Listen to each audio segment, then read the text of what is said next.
सिद्धेश्वर मंदिराकडे जाणाऱ्या रस्त्याचे केले रुंदीकरण. रेल्वे विभागातील अधिकाऱ्यांचे विशेष सहकार्य.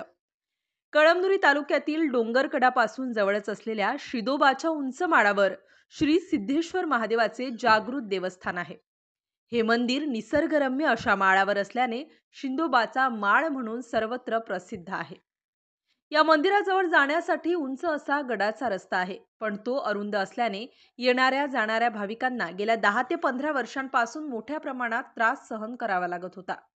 या रस्त्याकडे कोणत्याही आमदार, खासदार किंवा जिल्ह्यातील पुढाऱ्याचे लक्ष नव्हते. या मंदिराकडे जाणाऱ्या भाविकांची रस्त्याची अडचण दूर करण्यासाठी स्थानिक पत्रकार संघाचे अध्यक्ष अशोक आडकिने व जिल्हा परिषद सदस्य दिलीपराव देशमुख यांनी पुढाकार घेऊन हा रस्ता रुंदीकरण करण्यासाठी रेल्वे कंपनीचे डायरेक्टर श्रीकांत रेड्डी आणि जनरल मॅनेजर श्रीनिवास रेड्डी यांना मंदिरासाठी येणाऱ्या भाविकांना अरुंद असलेल्या रस्त्याबद्दल होणारी अडचण सांगितली.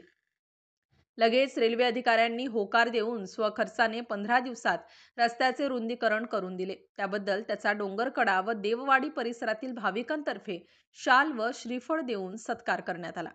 यावेळी परिसरातील भाविक मोठ्या संख्येने उपस्थित होते. मुख्य संपादक गोविंद देशमुख, GTV महाराष्ट्र न्यूज.